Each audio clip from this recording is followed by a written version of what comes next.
I said this before. I made more money in last year than I ever made in WWE.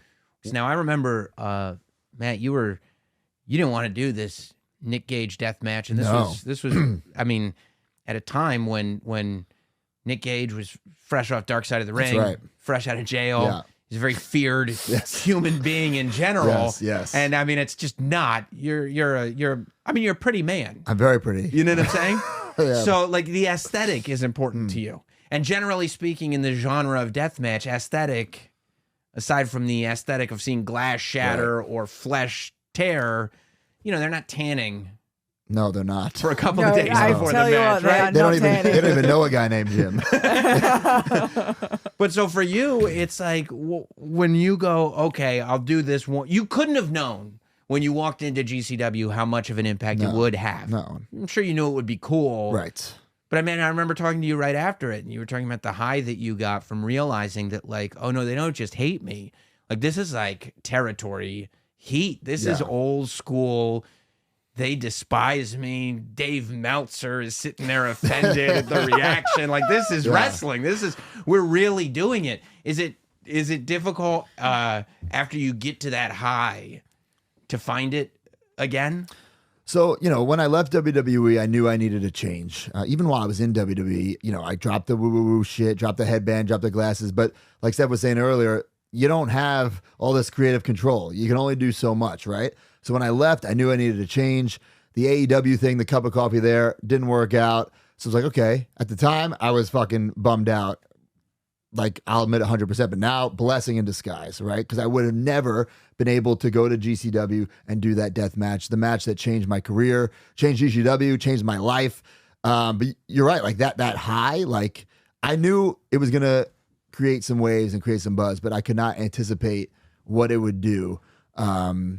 And I think we're all chasing that next buzz, chasing that next highlight, right? And that's why I think if you're a true wrestling fan, that's why you're in this, to really chase it. Yes, the money, we're all chasing the money too, but we're chasing the glory, and not necessarily the fame, but like we all grew up wanting to be the main event, wanting to have the action figure, wanting to be on the t-shirt. At least I did. I know Steph did.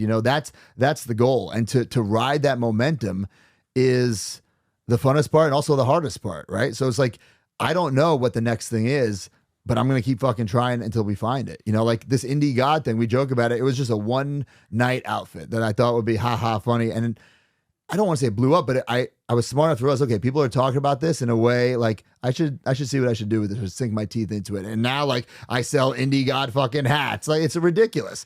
I think that something for me as a fan that's key to watching wrestling is that when the characters don't blink, right? When they're not winking, when they're not like, yeah, I'm in on it too. Yeah.